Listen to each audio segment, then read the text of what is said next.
Glória a Deus. Você pode se assentar onde você está. Eu não sei você, mas eu estou muito feliz por aquilo que Deus está fazendo aqui e o que Deus vai fazer hoje. Quantos aqui já tiveram encontros com o Senhor desde o início desse culto? Quem já sentiu a presença de Deus? Glória a Deus. Eu creio que hoje é muito propício esses momentos que nós estamos tendo na presença, porque o Senhor está nos levando hoje ao longo dos 4 cultos aqui na Monte Sião, tanto lá no Morumbi como aqui no Butantã. Nós estamos falando sobre a presença de Deus. E hoje eu quero falar especificamente sobre a presença manifesta. Fala comigo, a presença manifesta. Cara, é algo incrível e eu amo esse assunto, mas antes de a gente entrar de cabeça nisso aqui, abre comigo em Salmos 16.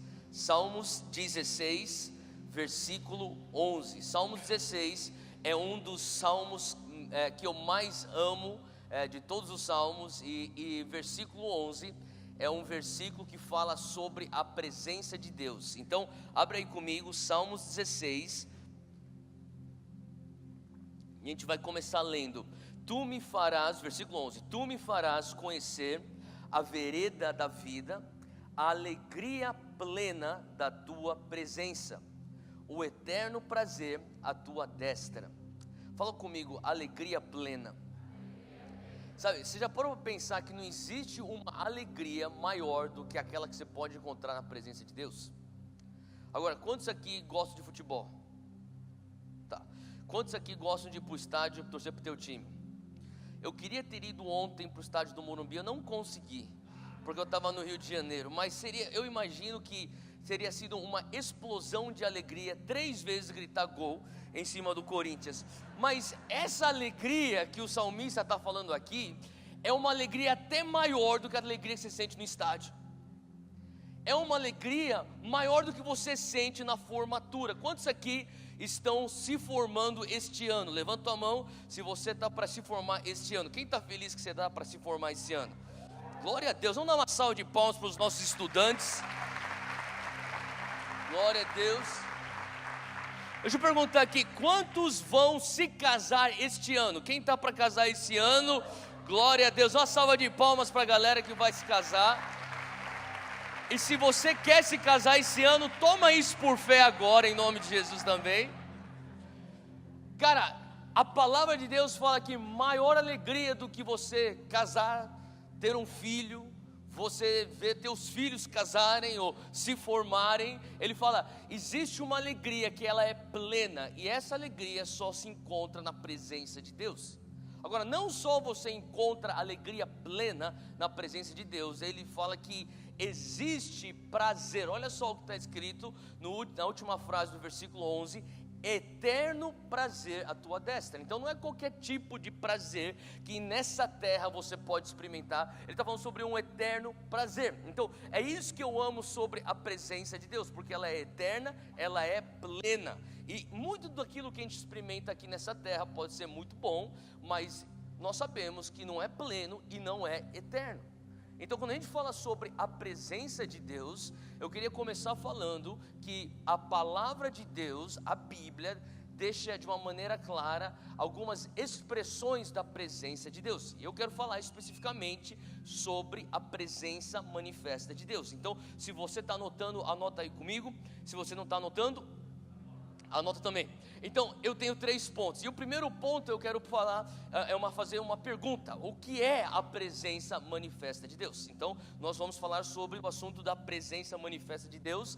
Então, vamos começar com o quê? O que é a presença manifesta de Deus? E para eu poder explicar melhor o que a presença manifesta de Deus é, eu quero começar destrinchando as expressões bíblicas da presença de Deus. Agora, o que difere eu, um mero humano, de Deus, o ser supremo? Você pode ficar aqui horas e horas falando o que faz você ser um mero humano e Deus, Deus. Agora, se a gente for poder, talvez, categorizar os argumentos do que faz você um humano que um dia vai morrer e voltar para o pó, e Deus, um ser supremo eterno, eu diria que você pode reduzir a 3 características da divindade. E essas 3 características, se você estiver anotando, não são parte de um dos nossos 3 pontos, mas você pode ir anotando. É que o que faz Deus ser Deus é o fato e a verdade que Ele é onisciente. Fala comigo, onisciente. Quer dizer que Ele sabe de todas as coisas. Você não é onisciente, eu não sou onisciente, por isso que a gente tem que ir para a escola. É por isso que a vida ainda ensina. É por isso que as experiências nos ensinam e a gente aprende com os nossos erros e também com os nossos acertos, porque nós não somos oniscientes. Deus é onisciente, Ele é dono de toda a sabedoria, de todo o conhecimento, portanto, Ele é um ser supremo. Agora, a segunda característica da divindade é o fato que Ele é onipotente. Fala comigo, onipotente. Então quer dizer que Ele tem todo o poder. Eu não tenho todo o poder, você também não tem todo o poder. Nós gostaríamos de ter todo o poder, mas só Ele tem todo o poder. Ele tem poder de fazer o que Ele quiser. Então, com todo o conhecimento, com todo o poder, isso faz dele um ser supremo, eu um mero humano. E a terceira característica, é o que eu quero focar, é o fato que Ele é onipresente. Então, quando nós falamos sobre a presença de Deus, a gente tem que entender que na Bíblia, teologicamente, nós temos aí algumas expressões da presença de Deus, e uma expressão muito básica, que a gente consegue entender com certa facilidade, e você já escutou isso, é que Deus está em todo lugar. Inclusive quando eu era pequeno aqui na escola dominical, a gente chamava de escola dominical na minha época, hoje é a estação 5.2, a gente tinha uma musiquinha que a gente cantava, que Deus está em todo lugar, e os olhos de Deus veem tudo. Quem lembra dessa música aí? Tá, eu não vou cantar, pode ficar tranquilo. Mas, sabe, a palavra de Deus deixa isso claro em Salmo 139. Se você puder, abre aí rapidinho aí comigo. O salmista fala sobre essa característica de Deus, que é da onipresença. Salmo 139, versículo 7.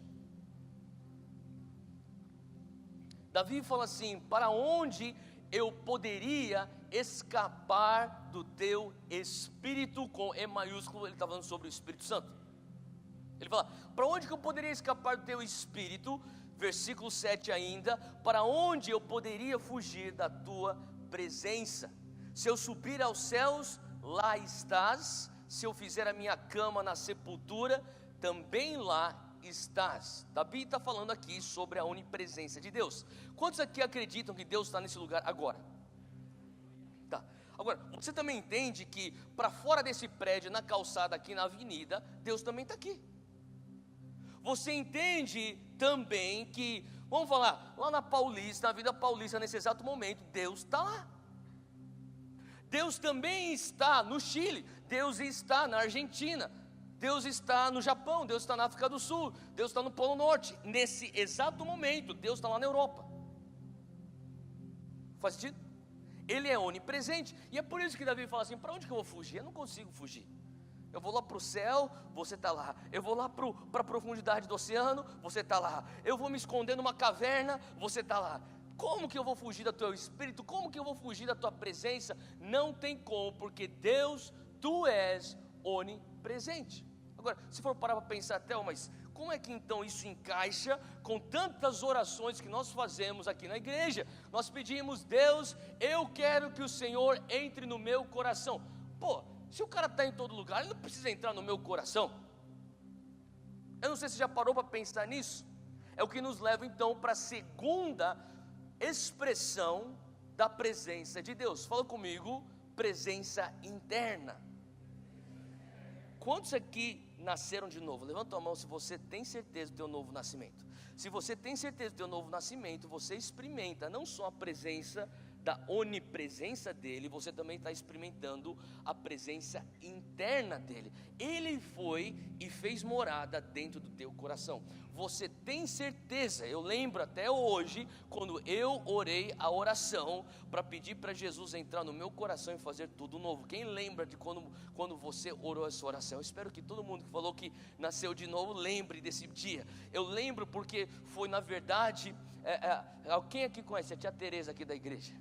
Tá, foi a tia Teresa, que é uma das nossas pastoras antigas aqui da igreja, e ela que orou comigo isso no retiro de crianças da Monte Sião. Eu tinha 5 anos de idade, e ela orou comigo, e quando ela falou assim: repita comigo, e eu fiz toda a oração, e eu lembro como se fosse ontem, e quando eu terminei, ela fez assim: põe tua mão no teu coração. Jesus entrou aí? Eu falei: Jesus entrou. por fé, eu tive fé naquilo. Paulo já falava disso em Efésios 3, abre aí comigo, em Efésios 3, ele fala sobre essa presença interna. Versículo 17, ele está começando, desde o versículo 14, se eu não me engano, ele começa a oração para os Efésios, e nessa oração, parte dessa oração chega no versículo 17, quando ele diz: eu oro para que Cristo habite no coração de vocês, mediante a fé. Agora, como é que você teve Jesus morando dentro do teu coração? Como que o Espírito Santo foi fazer morada dentro de você? Porque você entendeu, não é pelas minhas obras, por mais que eu venha a ser um cara muito bem intencionado, uma pessoa extremamente disciplinada, uma pessoa muito altruísta, com muita empatia, com muita bondade, ou eu sou um cara que levanta a bandeira dos direitos humanos, tudo isso é muito bom, mas você chegou à conclusão, isso não é suficiente para me reconectar com Deus, isso não é suficiente para que eu venha ter uma nova natureza, isso não é suficiente para que eu venha então sair de uma categoria de escravo para um filho adotado. A única maneira que eu posso estar reconectado com Deus é através da graça do presente de Jesus. Agora, como é que eu pego esse presente? Esse presente ele é abstrato, ele não é uma coisa física que eu agarro com minhas duas mãos. Esse presente eu tenho acesso e propriedade dele através da minha crença. É por isso que nós somos crentes. Agora eu pensar nisso? Nós somos crentes porque nós acreditamos nessa graça. Nós dizemos: eu tenho fé. O que você tem fé? Você tem fé que aquela cruz é suficiente. A tua fé te faz ser filho, a tua fé te faz ser perdoada, a tua fé te faz ser salva. Então Paulo está falando aqui para a igreja de Éfeso, ele fala assim: olha, eu oro para que Cristo venha habitar no teu coração mediante a fé. Quando você acredita na graça dele, ele vem fazer morada dentro de você. O que Paulo está falando? Eu estou orando para que vocês venham nascer de novo. Basicamente, Paulo está orando isso. Ele continua dizendo aqui: eu oro para que, estando arraigados e alicerçados em amor. Então Paulo está falando assim: olha, eu oro que vocês venham ter raízes e alicerces, e estruturas e fundações no amor. E também eu oro para que você venha ter fé na graça de Cristo, para que Jesus venha fazer morada em teu coração. Quantos aqui tem Jesus morando no teu coração? Tá bom? Jesus falava sobre isso mesmo, lá em João 14, abre comigo, rapidinho, João 14, versículo 23, Jesus responde, Evangelho de João, 14, 23, Jesus fala assim: se alguém me ama, quem ama Jesus? Tá, então ele fala: se você me ama, Jesus está falando para você, obedecerá a minha palavra. Então ele fala assim: ó, se você me ama, você me obedece. E se você me ama e me obedece, meu Pai te amará. E se você me ama e me obedece, meu Pai te amará. Ele fala, meu Pai, nós, ele inclui o Espírito Santo, viremos a ele e faremos morada nele. Então ele fala assim: ó, eu amo Jesus. Você ama Jesus, então obedeça a Jesus. O que eu tenho que obedecer a ele? Crer que ele é o caminho, a verdade e a vida. Então quando eu creio nele, quer dizer então que o Pai, eu recebo o amor do Pai, o que significa que, quem que é esse nós que Jesus está falando? É Jesus, Pedro, Paulo e Tiago? Não, isso aqui não é Jesus e os 12 apóstolos, não, ele está falando assim, Jesus está falando assim, nós, eu, Pai e o Espírito Santo, nós três, fala comigo, trindade. A trindade vai fazer morada dentro de você. Você tem Deus morando dentro de você. Então você tem a presença da onipresença de Deus, e você também tem a presença da presença interna de Deus dentro de você. Põe tua mão no teu coração. Repita comigo: Senhor Deus, Senhor Espírito Santo, Senhor Jesus, muito obrigado, porque você mora dentro de mim. Você está aqui dentro. Se você nunca orou essa oração antes, e você quer fazer hoje, pela primeira vez na tua vida, essa oração, fala assim: eu nunca orei isso antes, mas hoje eu quero fazer essa oração. Levanta a mão onde você está. Levanta a mão onde você está. Você nunca fez essa oração. Se você está com a tua mão levantada onde você está, fica de pé rapidinho. Rapidinho. Eu vou só interromper aqui a minha mensagem para te ajudar nessa oração. Quando você fizer essa oração hoje, Jesus vai entrar na tua vida e vai fazer tudo novo. Você pode pensar, Theo, eu não estou sentindo nada. Não tem a ver com sentimento, tem a ver com fé. Fé não tem a ver com emoções. Fé é uma decisão. E você vai falar assim, olha, eu sei que não é mais pelas minhas próprias obras, eu sei que não tem a ver com eu fazer meu próprio esforço, tem a ver com o sacrifício de Jesus. E você que está sentado, só estenda as suas mãos na direção dessas pessoas. E você que está de pé, se você puder só repetir de novo comigo essa oração, fala assim comigo: Senhor Jesus, eu reconheço que o meu sacrifício, os meus esforços, o meu zelo não é suficiente. Eu só consigo a salvação e a vida eterna através do teu sacrifício, daquilo que o Senhor pagou na cruz. E por isso eu digo muito obrigado. E hoje à noite, nesse dia especial, eu digo que eu quero receber o Senhor no meu coração, para ser o meu Salvador e o meu Senhor. De hoje em diante, o Senhor é o meu Rei. Me limpa com teu sangue. Eu não sou mais o meu passado. Me dá um propósito novo. Me mostra porque eu estou nessa terra. Eu quero fazer valer a pena os meus dias aqui e o teu sacrifício na cruz. Muito obrigado. Eu te amo. Em nome de Jesus. Amém. Amém. Amém. Parabéns. Parabéns. Deus te abençoe. Você que ficou de pé e que você fez essa oração, eu vou pedir o pessoal do Primeiros Passos ficar de pé rapidinho. Cadê o pessoal dos Primeiros Passos? O pessoal da liderança dos Primeiros Passos, ou qualquer pessoal da equipe, fica de pé rapidinho, o pessoal da equipe de administração. Tá bom? Você procure uma dessas pessoas, vocês que ficaram perto dessas pessoas, pega a informação e a gente vai levar você por um curso de 5 dias só para você, não é direto, 5 domingos, 5 aulas para você poder entender qual que é essa tua decisão e como que você pode ser consolidado nessa tua decisão. Amém? Vamos dar mais uma salva de palmas para essa galera. Glória a Deus.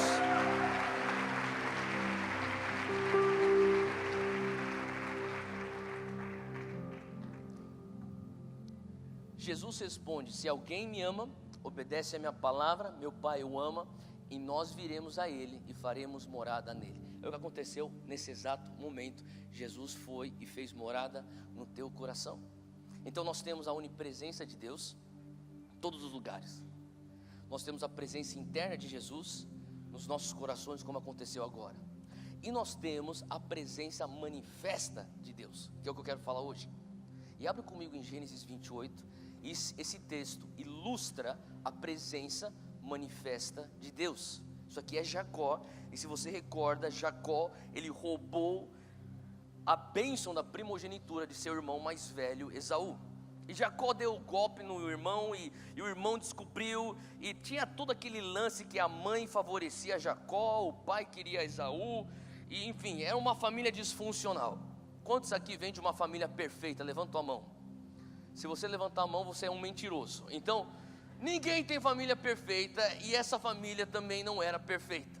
Então Jacó, ele sai correndo, ele está fugindo, ele está cansado. Ele chega num lugar que é uma cidade chamada Luz. Ele precisa descansar. Ele pensa, cara, eu estou fugindo do meu irmão está querendo me pegar, quer me matar. E ele chega naquele lugar e fala assim: eu vou dormir, vou acordar e continuar fugindo. No versículo 16, a gente começa esse texto. Jacó, durante o seu sono, teve um sonho. E nesse sonho foi a escada de Jacó, que eu creio que a maioria de vocês já ouviram falar sobre essa história. Os anjos desciam do céu por uma escada, tocavam a terra e subiam de volta ao céu.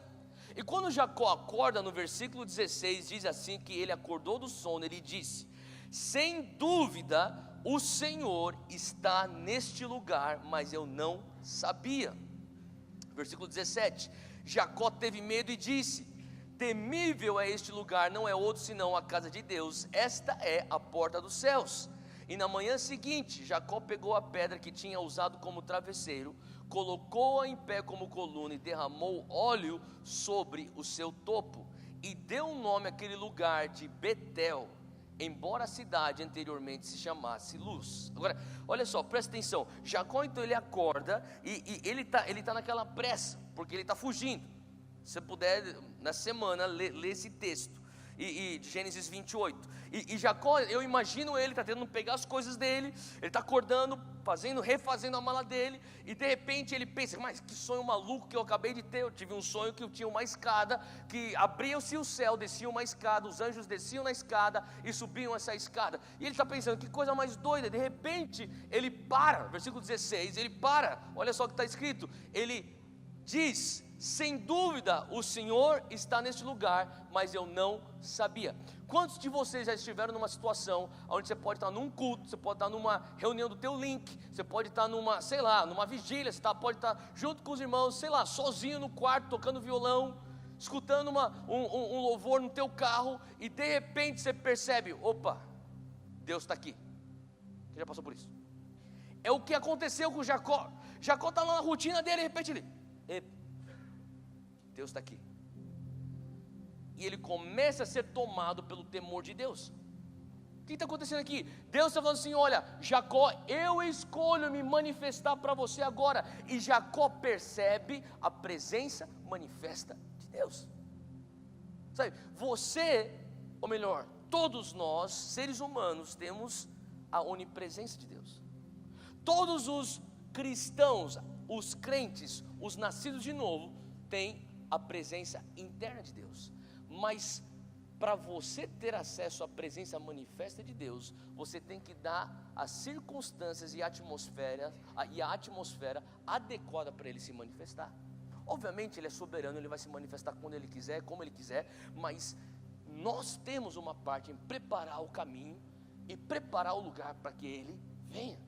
E Jacó está naquele lugar, ele recebe a manifestação de Deus, e quando ele recebe a manifestação de Deus, ele fala: eu tenho que fazer um marco. Ele pega o travesseiro, ele levanta um memorial. O que seria um memorial? Ele está falando assim: olha, é aquele lugar onde eu volto e eu sei, Deus falou comigo. Quantos tem um lugar assim na tua vida? Talvez é um lugar que você foi para um retiro, talvez foi um culto que você foi numa cidade, talvez foi um dia naquela vigília, ou naquela noite, naquela vigília. Você lembra aquela conferência, a voz assim: Deus falou comigo. Quem tem um desses momentos assim na tua vida? Eu tenho na minha vida. Eu tenho lugares que eu vou, mesmo nas minhas viagens, que às vezes eu tô na minha correria, eu falo assim: você me dá um tempo, eu quero só entrar naquela igreja. Não tem nem culto, não faz mal, eu quero só sentar num banco, aquele banco. Um dia, há 15 anos atrás, Deus falou comigo. O que é aquilo? É um memorial. Você ergueu o memorial e você fala: Deus, antigamente era luz, hoje é Betel. O que significa Betel? No hebraico a palavra Betel, Bet, B-E-T-H, significa casa. Ele vem de Elohim, que seria o Supremo Deus. É a casa de Deus. Ele fala: olha, luz é um nome legal, mas cara, isso aqui, certamente essa é a casa de Deus. De agora em diante, isso aqui para mim é especial, é um marco. Eu levanto um memorial. Deus está aqui e se manifestou. Pô, mas Deus não falava isso antes? Ele não estava aqui antes? Deus estava aqui antes, só que aqui é a casa de Deus.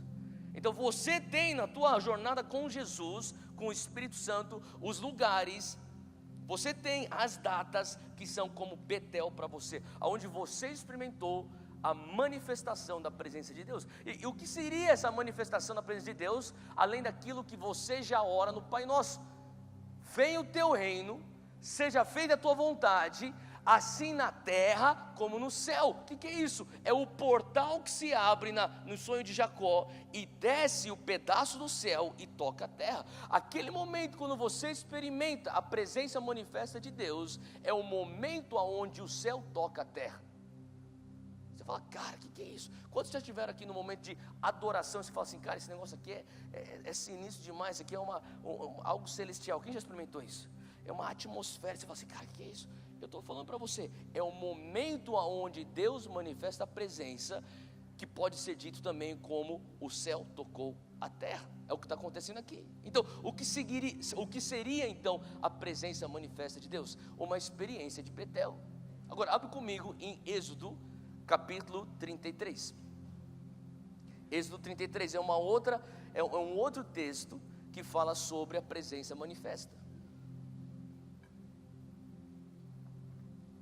Versículo 13 diz assim, isso aqui é Moisés, falamos de Jacó, agora nós estamos falando sobre o outro pai na fé, Moisés, o patriarca. Ele diz assim também: agora pois, se tenho achado graça aos teus olhos, ele está falando com Deus, eu te rogo que agora me faças conhecer ou saber o teu caminho, e conhecer-te-ei para que ache graça aos teus olhos, e atenta que esta nação é o teu povo. Versículo 14, disse pois, irá a minha presença, fala comigo, presença, se quiser sublinha isso no teu texto. Disse pois, irá a minha presença contigo para te fazer descansar. Então Deus está falando, olha, a minha presença vai com você para que você venha descansar. E é como se Moisés não se contentasse com essa resposta que Deus deu para ele. Ele fala, calma aí Deus, deixa eu só ver se eu tenho isso aqui muito claro entre eu e ti. E ele fala aqui no versículo 15, então disse-lhe, se a tua presença não for conosco, não nos faça subir daqui. É o que Moisés está falando. Moisés tem a incumbência de levar o povo para dentro da terra prometida. Moisés já tirou o povo do Egito, eles estão lá naquela jornada que parece que nunca termina até chegar à terra prometida. E naquele processo todo, Moisés está falando assim, ó Deus, seguinte, eu preciso que o Senhor venha. E Deus fala assim, não, a minha presença vai com você, você vai descansar. Não, calma aí Deus, deixa eu falar uma coisa, se a tua presença não vier comigo, e não vier com a gente aqui, não me tira daqui. Eu não quero começar a fazer esse negócio sozinho na minha própria força, Deus. Eu preciso da garantia que a tua presença vem. Então, se Moisés pede, Deus, se Moisés praticamente implora, se a tua presença não for, não me faz sair daqui, quer dizer que existe sempre a opção de você fazer o que você quer fazer na tua terra e na tua vida, sem a presença.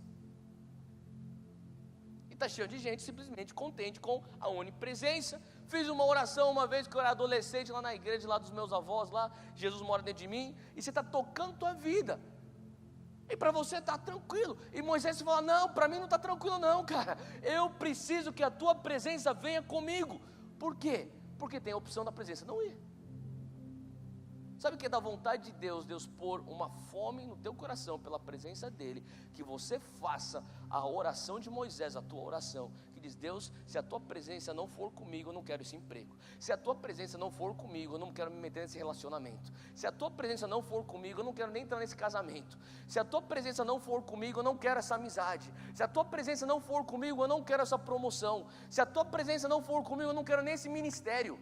Deus, se a tua presença não for comigo, tira o microfone da minha mão, Deus, arranca de mim essa plataforma, Deus.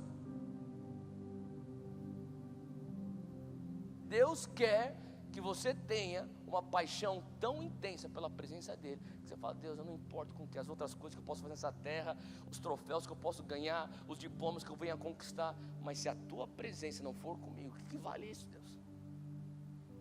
Moisés tem esse coração, ele está clamando, falando assim, Deus, eu quero a tua presença. Sabe, eu quero te desafiar, você não se contentar com simplesmente a onipresença, e glória a Deus que você tem Deus morando dentro de você agora, mas tem mais, fala comigo, tem mais. Sabe, uma coisa é você sair do Egito, você sair do Egito espiritual, da Babilônia espiritual, é você ter o Espírito Santo, Deus Pai, Deus Filho, fazendo morada interna em você. Mas para você viver a tua terra prometida, você necessita da presença manifesta, e Moisés sabia disso. E ele fala, eu não quero sair daqui se tua presença não for comigo.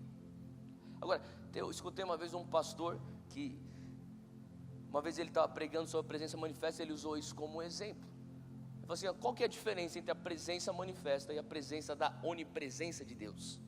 Se eu disser para você que eu estou vendo hoje, aqui no nosso meio, uma pessoa que eu sei, você talvez não saiba, mas eu sei que é multibilionária, está aqui. Essa pessoa está sentada e ela é multibilionária. Alteraria alguma coisa para a tua vida? Não. Você pensa, que legal, parabéns para ele, parabéns para ela. Eu quero escutar aqui a palavra, já louvei, daqui a pouco vou voltar para casa, dormir, porque amanhã eu tenho que trabalhar. Certo? Agora, se esse multibilionário, essa multibilionária se levantar, puxar uma mala, abrir aqui o zíper e sair andando, entregando pacotes de 100 mil reais, 200 mil reais, 500 mil reais, que ele está fazendo? Essa pessoa está manifestando a sua presença. Faz sentido? Tem algum multibilionário que quer fazer isso agora? Vou dar um espaço para você agora. Seja livre. Essa é a diferença da onipresença e da presença manifesta. Muitas vezes a gente está aqui na terra, a gente está na presença de Deus, e a gente está assim: Deus, estou te adorando, mas aqui ó, o Senhor está em todo lugar, né? A gente não está dando espaço para Deus puxar a mala dele e começar aqui, ó, a minha paz vos dou. A minha presença agora é contigo. Os meus dons agora estão sendo manifestados. E você criar espaço na tua vida e um valor na tua vida para falar: Deus, obrigado pela tua onipresença, obrigado pela presença interna, mas eu preciso da tua presença manifesta. Essa é a presença manifesta de Deus. Agora, número 2, fala comigo. Como, ou melhor, na verdade não fala comigo, mas é uma pergunta: como que a presença manifesta de Deus, como que eu não perco a presença manifesta de Deus? A pergunta é essa: o que eu tenho que fazer para que ela venha continuamente estar comigo? A presença manifesta de Deus. Olha só comigo, põe aqui o número 2 por favor na tela. Jonas 1, versículo 1, abre comigo em Jonas 1, versículo 1, isso aqui é uma história que muitos conhecem, que Jonas, que foi comido, foi engolido por uma baleia, ou por um peixe grande. Diz assim: a palavra do Senhor veio a Jonas, filho de Amitai, com esta ordem. Na verdade, eu espero você chegar lá, porque muitas pessoas não conseguem encontrar Jonas, mas ele está aí, cara. Antigo Testamento, Jonas, fala assim, versículo 1, capítulo 1: a palavra do Senhor veio a Jonas, filho de Amitai, com esta ordem: vá depressa à grande cidade de Nínive e pregue contra ela, porque a sua maldade subiu até a minha presença. Então, essa cidade de Nínive tem tanta iniquidade, tanto pecado, a maldade chegou à presença de Deus. Então Deus está falando assim: ó, vai lá e você tem que pregar a verdade, você tem que pregar a minha justiça, para o pessoal lá se endireitar. Versículo 3: mas Jonas fugiu da presença do Senhor. Olha só que interessante, ele foge da presença do Senhor, dirigindo-se para Tarsis, e desceu à cidade de Jope, onde encontrou um navio que se destinava àquele porto. Depois de pagar a passagem, embarcou para Tarsis. Então, quer dizer, Nínive estava para lá, era onde Deus estava falando para ele: eu quero que você vá para lá. E Jonas, ele escuta Deus falar para ele, e fala assim: cara, é o seguinte, eu quero é fugir da tua presença, porque eu não quero ir para Nínive. Então, eu queria que você entendesse uma coisa. Eu não tenho tempo para entrar aqui, só que se você for leia todo o livro de Jonas, é curto. Você vai entender que no fundo, o que Jonas não queria, o que Jonas não queria é que o povo de Nínive fosse salvo. É isso. E ele tanto odiava o povo de Nínive, que ele falou assim: eu estou disposto a abrir mão da tua presença, para que eles não venham ser salvos. Então você sabe a história, ele fala assim: ó, é para lá que é Nínive, então eu vou para lá. E ele sai e foge para Tarsis, e você sabe da história, ele entra no navio, o naufrágio, o peixe pega ele fica lá 3 dias dentro do peixe, o peixe cospe ele volta, o povo se arrepende, e o povo é salvo, e Jonas está bravo que o povo é salvo. É o coração de Jonas, porque na verdade ele tanto odiava aquele povo, que eram os inimigos do povo dele, que falou assim: ó, eu estou disposto a fugir da presença de Deus. Agora, como é que Jonas então perde a presença de Deus? Da mesma maneira que Adão perdeu a presença de Deus. Abre lá comigo em Gênesis 3, Gênesis 3, versículo 8. Adão recebe a ordem, Adão e Eva, ambos recebem a ordem: ó, você pode comer de qualquer árvore daqui, menos dessa árvore. Eles vão lá e comem da árvore que não podia comer. Você conhece essa história. E daí no versículo 8, depois deles terem cometido o pecado, ouvindo o homem, Adão nesse caso, e sua mulher Eva, os passos do Senhor que andava pelo jardim, quando soprava a brisa do dia, esconderam-se da presença do Senhor entre as árvores do jardim. Se você puder, sublinha aí: esconderam-se da presença do Senhor entre as árvores do jardim. Agora, para pensar, o primeiro Adão comete um erro Lá está escrito lá em Romanos 5,15, não precisa nem abrir, mas anota, depois você lê. Em Romanos 5,15, Paulo explica, através de um homem, esse Adão, entra a transgressão para a humanidade, mas através de um outro homem, o segundo Adão, Jesus Cristo, entra a dádiva de graça para redimir aquilo que aquele um homem fez. Então, o primeiro Adão, ele vem com uma atitude que é contra a vontade de Deus, e ele instaura aquilo que antigamente era algo perfeito. O que era perfeito? O Éden, onde existia constantemente a presença manifesta de Deus. Para pensar, cara, imagina que no início você tinha a onipresença, a presença interna e a presença manifesta em sua plenitude no jardim do Éden. Até que o primeiro Adão comete a transgressão. E quando ele comete a transgressão, o versículo 8 do capítulo 13 que a gente acabou de ler, diz que eles se escondem da presença do Senhor entre as árvores do jardim. Antigamente, ou melhor, ou antes deles cometerem essa transgressão, não tinha nem como deles fugirem, porque eles estavam constantemente na presença. Agora sai a presença e eles vão se esconder da presença. Olha essa coisa doida. O que Jesus veio fazer nessa terra como segundo Adão? É bem simples. Jesus veio restaurar o Éden. O que quer dizer restaurar o Éden? Jesus veio restaurar a presença manifesta que estava no Éden. Quando você está no meio de louvor, você está no meio da adoração, e você está simplesmente entregue na presença dEle, e de repente você sente como aquele negócio que te abraça, que te envolve. Quem já sentiu isso? Você está sentindo o Éden. É a presença manifesta. A única razão pela qual você consegue sentir isso é porque Jesus veio restaurar isso. Você fala assim, Theo, mas eu estou experimentando então o reino. Você está experimentando o reino na terra parcialmente. Um dia em glória nós vamos experimentar isso na plenitude. Constantemente vamos estar naquela presença manifesta, assim como era o Éden. Faz sentido? É isso que a palavra está falando aqui em Gênesis 3:8. Então, como é que eu perco a presença de Deus? Porque eu quero saber como que eu perco, porque é exatamente o que eu não quero fazer. É bem simples. Você perde a presença de Deus, a presença manifesta de Deus, quando você não faz aquilo que Ele pede para você fazer. E quando você faz aquilo que Ele pede para você não fazer. É bem simples. Quando você está em desobediência, você perde a presença manifesta de Deus. É o que aconteceu com Adão, é o que aconteceu com Jonas. Eles fogem da presença de Deus.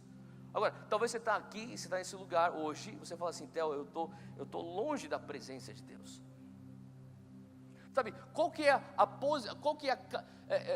a circunstância mais adequada para você ter contato com a presença de Deus? É quando você não está na presença de Deus. Então você está no lugar certo. Você está exatamente no lugar certo. A coisa que eu comecei a pensar é que, sabe, assim como Adão se escondeu, é meio que doido esse pensamento. Ele se esconde entre as árvores do jardim. Que coisa mais maluca, cara. O cara é Deus, ele é o ser supremo. Como que ele, de repente, Adão tem uma ideia que ele consegue se esconder da presença de Deus no jardim de Deus. Ele está lá entre as árvores lá. Cara, que coisa doida, cara. Adão, o que você está fazendo? Estou me escondendo. Do quê? Da presença de Deus. Você pode achar que é um absurdo, mas você já parou para pensar que muitas vezes, sabe, eu estou falando de desobediência, mas eu estou falando sobre uma vida que é de pecado deliberal. Se você fala assim, eu escolho viver pecado. Uma coisa é você cometer um erro. Eu estou indo, eu esbarrei, eu tropecei, você se alinha. É o que eu sempre falo, existe uma diferença entre você pecar e pecar, todos nós pecamos. E a diferença entre você pecar e você viver em pecado. A pessoa que faz da vida dela um estilo de vida de pecado. Eu sei que isso é pecado, eu continuo em pecado. Deus falou para não fazer isso, eu vou fazer isso. Deliberadamente eu escolho fazer isso. O que você está fazendo? Você está fazendo exatamente como Jonas. Onde quer que eu tenha que ir para Deus? É para lá que você quer que eu vá? Tá bom, então eu vou para cá. É a pessoa que está em pecado. Agora, de vez em quando você vai pecar, eu peco. E quando eu peco, eu confesso e volto a me alinhar. Agora, eu estou falando não disso. Eu digo de um estilo de vida de pecado. A pessoa que está com um estilo de vida de pecado, você fala assim, Theo, mas eu quero me alinhar. Eu falo para você, quando você vem na presença de Deus, você vai começar a perceber que até dentro de um culto, você acaba querendo se esconder. Você fala, o que eu estou fazendo aqui dentro? Termina esse culto rápido. Será que eu consigo sobreviver? Eu lembro quando eu estava longe de Jesus e eu ia, porque eu era, cara, eu era um cara muito miserável. Porque eu era um cara que eu estava longe de Jesus, mas eu não largava a mão de ser religioso. Esses são os piores. Eu tinha que ir para a igreja mesmo em pecado. Eu ia para a igreja, eu voltava direto, eu virava à noite, estava na noite e já ia direto para a igreja. Para falar, fui para a igreja, porque eu sou evangélico, sou filho de pastor. Tamanha era a minha religiosidade, cara. Agora, quando eu estava lá dentro, eu estava que nem Adão no jardim. Eu estava lá me escondendo entre as árvores. Vai, termina esse negócio rápido aí. Canta, rápido. Dá os avisos aí, rápido. Aí, oferta. Vai. Fala. Beleza, valeu. Check. Quantos você conhece que faz isso? Eu sei que você nunca faz isso. Mas você conhece gente que faz isso. Porque é o cara que está longe da presença manifesta de Deus, mas ainda está no jardim. É o cara que ainda está longe da presença de Deus, mas ainda tem um mandato de Deus, um propósito de Deus na vida dele. É que nem Jonas. Jonas tem gente que fica insistindo em viver longe de Deus. Você não consegue, cara. Você não vai conseguir viver um mundo bem. Tem gente que está me escutando aqui, talvez na internet aqui, ou você que está aqui. Tem gente que você está teimando se afastar. Você não vai conseguir se afastar, cara. Na verdade, você vai conseguir, só que você nunca vai ser feliz. Você é aquele crente que não consegue pecar gostoso. Você não consegue pecar que nem teus amigos que não cresceram com o temor de Deus, e você não consegue adorar que nem teus amigos que estão completamente rendidos na presença de Deus. Você fica nesse conflito, você fica aquela crise. Nossa, você está lá na noite, você começa a tentar entrar, mas não consegue entrar direito de cabeça com os caras. E depois você está aqui, você quer entrar na presença, só que você não consegue entrar de cabeça com eles. É um estilo de vida, assim, é miserável. É você ficar dentro da barriga do peixe 3 dias e 3 noites. É você estar se escondendo dentro do jardim de Deus e fugindo da presença de Deus. Que ridículo é isso? Sabe, é tão ridículo que me lembra de crentes que estão em cima do muro. Crente em cima do muro é ridículo que nem um Adão que tenta se esconder entre as árvores do jardim de Deus. O que eu tenho que fazer para eu não viver em pecado? Às vezes é difícil falar assim, tá bom Deus, eu me arrependo. Eu lembro uma vez, eu era adolescente, eu tenho um tio meu que ele é o irmão mais velho da minha mãe. E ele é pastor também, e ele é dentista. Então às vezes eu ia lá para o consultório dele, ele tratava o meu dente, e quando não tinha paciente logo na sequência, ele sentava e falava, senta aí, vamos conversar. E eu lembro que algumas vezes ele vinha, ele chegava junto, falava, e aí, você está adolescente, você está vivendo em santidade? Me fala aí, o que Deus está falando com você? Você não confronta. Eu lembro que uma vez eu falei assim, cara, eu não quero ficar confessando para as pessoas que estão mais lá em casa, então eu vou falar para esse meu tio que eu só vi só na hora das consultas. Eu falei, tio, é o seguinte, eu tenho que confessar. Eu começava a falar para ele. Ele falou assim, então, cara, você tem que se alinhar com Deus. Eu falei, tio, mas é difícil. Ele falou assim, então faz o seguinte, só vai lá para o culto e fica no louvor. E senta lá.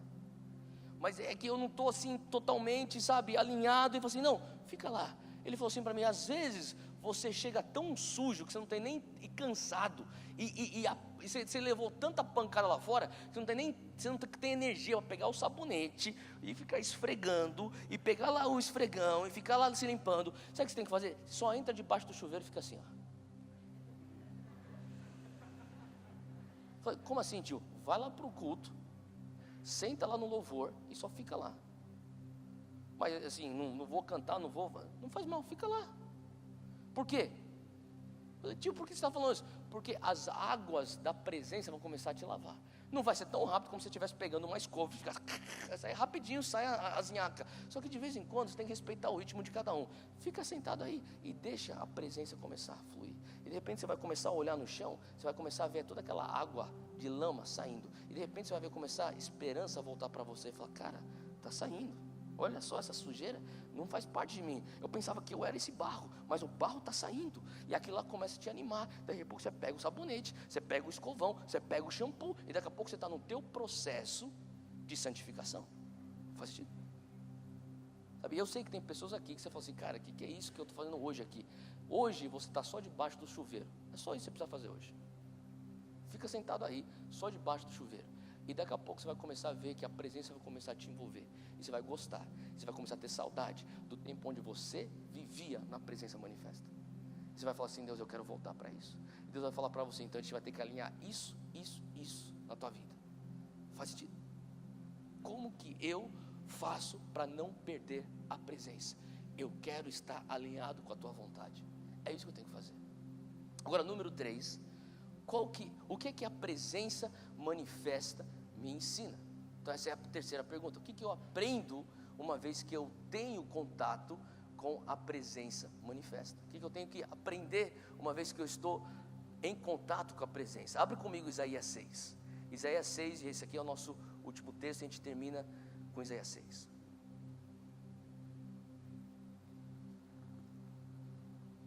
O profeta Isaías fala assim: no ano em que o rei Uzias morreu, eu vi o Senhor assentado num trono alto e exaltado, e a aba de sua veste enchia o templo. Acima dele estavam serafins são anjos, cada um deles tinha 6 asas, são os anjos com 6 asas, 2 cobriam o rosto, 2 asas cobriam os pés, as outras 2 eles voavam, e eles proclamavam uns aos outros: Santo, Santo é o Senhor dos exércitos, a terra inteira está cheia da sua glória. E ao som das suas vozes os batentes das portas tremeram, e o templo ficou cheio de fumaça. O que eu aprendo quando eu estou tendo contato com a presença manifesta? Se você for ver esse texto, Isaías está tendo contato com a presença manifesta de Deus. E é interessante que ele começa a primeira fase falando: o ano em que o rei Uzias morreu. Não sei se você já parou para perguntar por que Isaías começa com essa informação. Porque eu sei que Uzias talvez não é um dos reis mais populares. Tem reis aí que a gente conhece na história de Israel, que a gente lembra, que nem rei Davi. Rapidinho a gente sabe quem que é rei Davi, rei Salomão, a gente sabe esses reis. Rei Acabe, não foi um bom rei, a gente sabe disso. Agora, rei Uzias, se você for pesquisar, e eu tive que dar uma pesquisada sobre isso. Rei Uzias reinou, ele começou o reinado com 16 anos de idade. Então ele começou cedo o reinado dele. Ele reinou por 52 anos, que é bastante tempo para um rei em Israel. Em 52 anos, o rei Uzias fez, na sua grande maioria, um excelente trabalho. E naquela época, os assírios estavam dominando toda aquela região, eles estavam invadindo todos os reinados, só que eles não invadiam Israel por conta do rei Uzias. O rei Uzias intimidava os assírios, porque o rei Uzias era um cara de inovação. Eu não sabia disso, eu fui pesquisar e eu descobri que, sabe a catapulta, você lembra? Sabe aquela catapulta que joga as pedras grandes? Quem inventou isso foi rei Uzias. Então, quer dizer, ele era um cara de tecnologia. Você pode pensar, como que isso é uma tecnologia? Naquela época era muita tecnologia.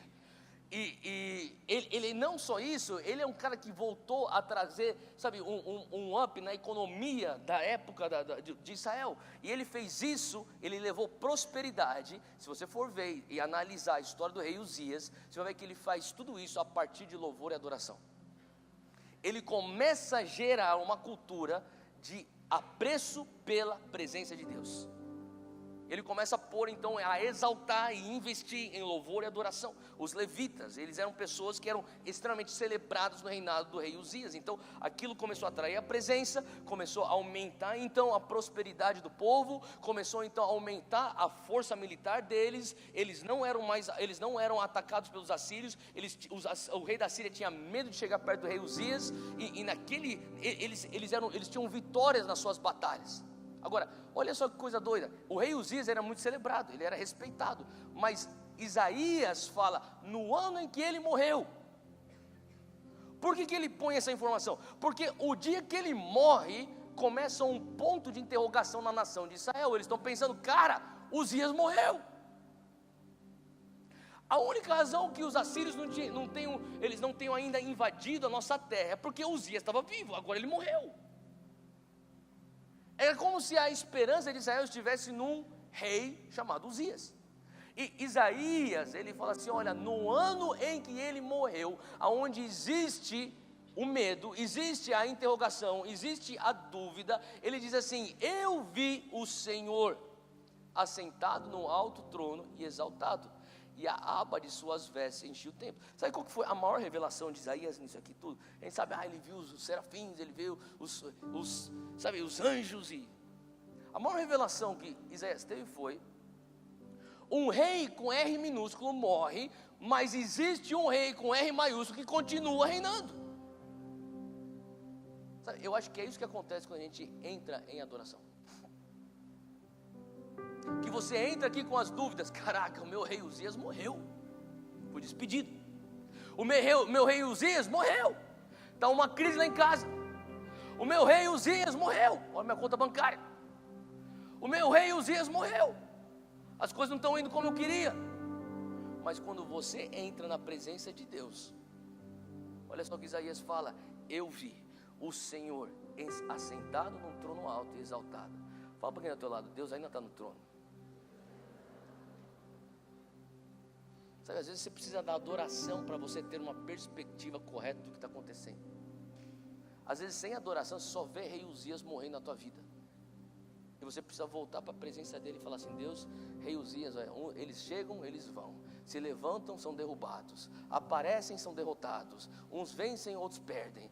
Independente, são meros humanos. O Senhor é o rei eterno e o Senhor continua exaltado e reinando no seu trono. A primeira coisa que eu aprendo com esse encontro de Isaías é que Deus é grande. Ele continua no trono dele.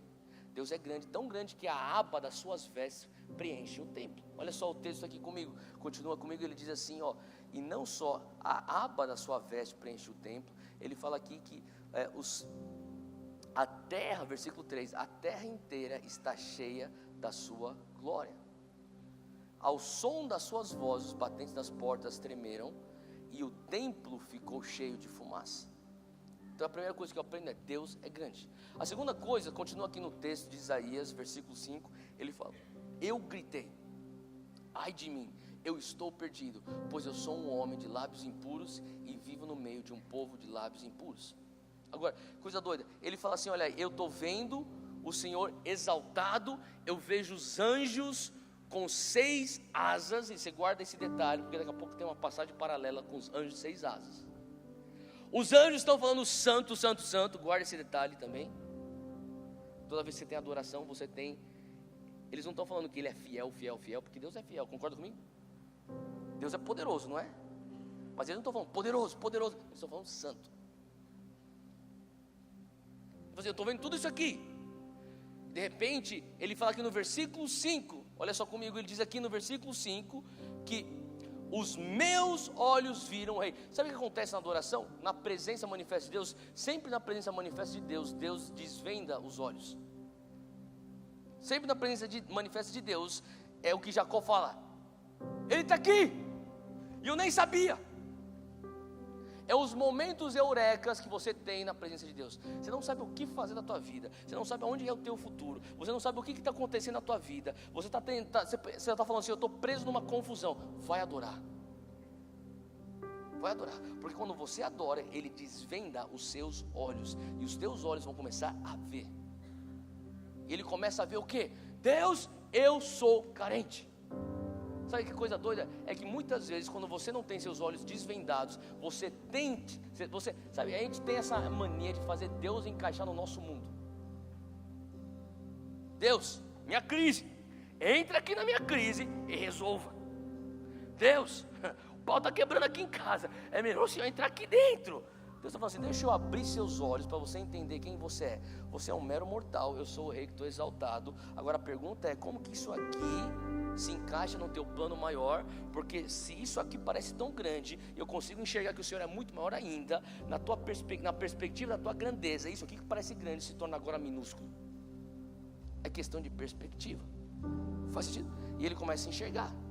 Agora, então eu aprendo que ele é grande, eu aprendo que eu sou uma pessoa carente dele, eu aprendo também que ele é bom. Olha só o versículo 6, mas um dos serafins voou para mim, trazendo na mão uma brasa viva que tirara do altar com uma tenaz, e com ela tocou a minha boca e disse: eis que isto tocou os teus lábios, e a tua iniquidade foi tirada, e purificado está o teu pecado. Eu começo a enxergar Deus na tua presença. Eu não sei se você já teve isso, no momento de adoração, naquela presença manifesta de Deus. Uau, Deus, Tu és grande. Próximo passo, sou tão pequeno, sou tão impuro. Próximo passo, mas o Senhor é tão bom que o Senhor me purifica para eu poder ter contato e comunhão contigo. Faz sentido? Quantos são gratos que Ele te perdoou? Quantos são gratos que Ele removeu de você tuas transgressões, tua iniquidade, Ele purificou você do teu pecado? Apocalipse 4, rapidinho, a gente já está terminando. Versículo 6.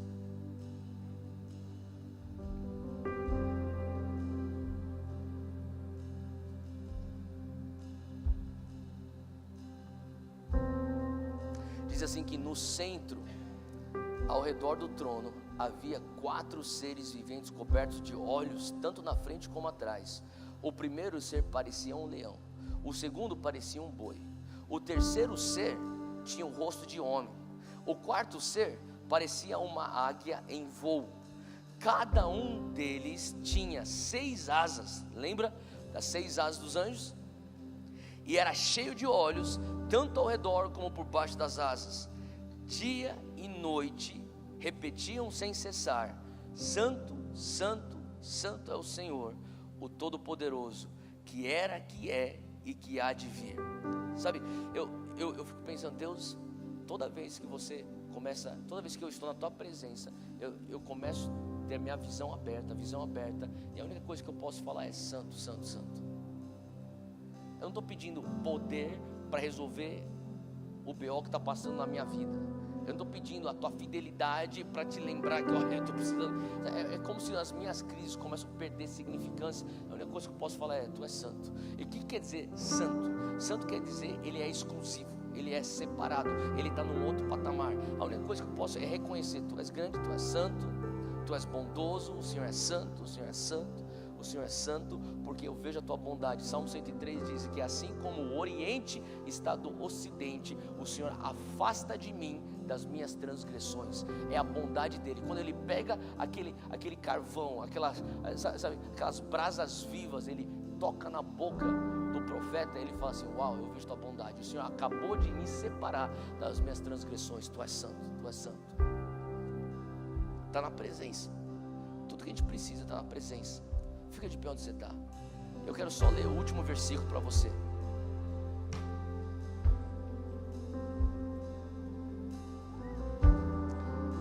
Feche teus olhos onde você está e só escuta essas palavras. Salmos 22, versículo 3. O salmista fala assim: porém Deus, Tu és santo, aquele que habitas entre os louvores de Israel. Sabe, Ele é santo, e porque Ele é santo, Ele habita nos louvores de Israel. A santidade, a adoração e a presença manifesta estão interligadas. Existe uma interligação nessas 3 coisas. Hoje, onde você estiver, comece a falar assim: Deus, Tu és santo na minha vida. Comece a pedir: Pai, desvenda os meus olhos, eu quero ver. Comece a falar: Pai, eu quero ter um apreço pela Tua presença.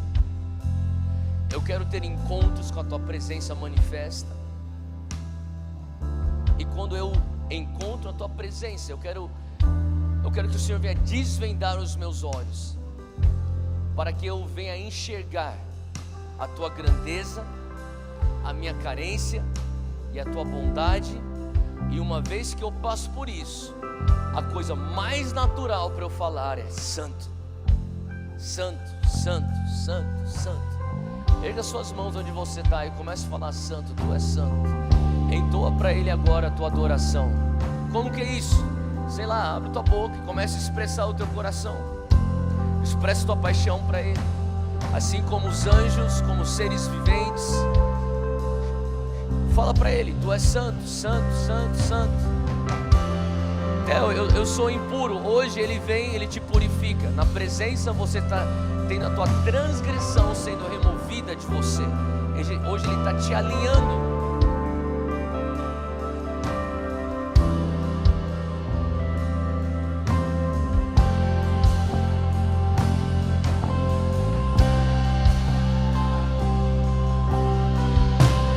Pega suas mãos, entoa Ele, é isso.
Repita comigo, Senhor Deus.